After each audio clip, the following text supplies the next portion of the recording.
Chapter 4 Aggregate Demand. The word aggregate in the aggregate demand means total. Therefore, aggregate demand indicates the total demand of an economy. Aggregate demand refers to the total demand for finished goods and services in the economy over a specific period.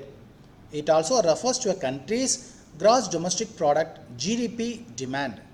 Aggregate demand is also known as aggregate expenditure (AE), as AE is the total expenditure incurred by all the sectors of the economy.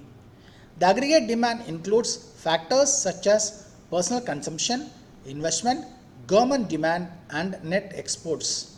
An economy's aggregate demand increases when the variables sum increases. Components of aggregate demand. The aggregate demand of an economy is typically a sum of four components: government expenditure G, consumption expenditure C, investment expenditure I, and net export X minus M. Number 1. Government expenditure G. Government expenditure is the total expenditure made by the government on the acquisition of public goods and social services to satisfy the need of the overall economy. The government expenditure includes all the consumption and investment expenditures like infrastructure, investments, defense and military equipment, public sector facilities, healthcare services, government employees, etc. The level of government expenditure of an economy is determined by the government's policy, which is usually guided by social welfare. Number 2. Private household consumption expenditure C. Consumption expenditure or private household consumption expenditure refers to the total spending of an individual or a household on the purchase of goods and services in an economy during an accounting year.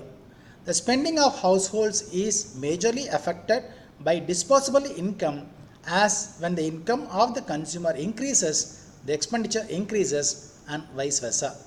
Note, the consumption expenditure we are discussing is ex-ante, that is planned consumption expenditure. Number 3. Investment expenditure I. Investment expenditure refers to the company's total expenditure on acquiring new capital goods and services like machinery and equipment, changes in inventories, and investments in non-residential and residential structures. The spending depends on factors such as interest rates, future expectation of the economy, and incentives of the government such as tax benefits or subsidies. For simplicity, it is assumed in our study that investment expenditure is autonomous. That is, investments are not influenced by the level of income. Number 4. Net exports X minus M. The term total export refers to the demand for the products that are produced by domestic producers but are sold to the rest of the world, while total import refers to the demand for the products that are manufactured outside the domestic boundaries of the country but are imported to the country. Therefore, net export refers to the difference between the total export X and total import M of the country. The magnitude of the net exports generally depends on rate of exchange, relative prices of goods, exchange duties, trade policy, etc.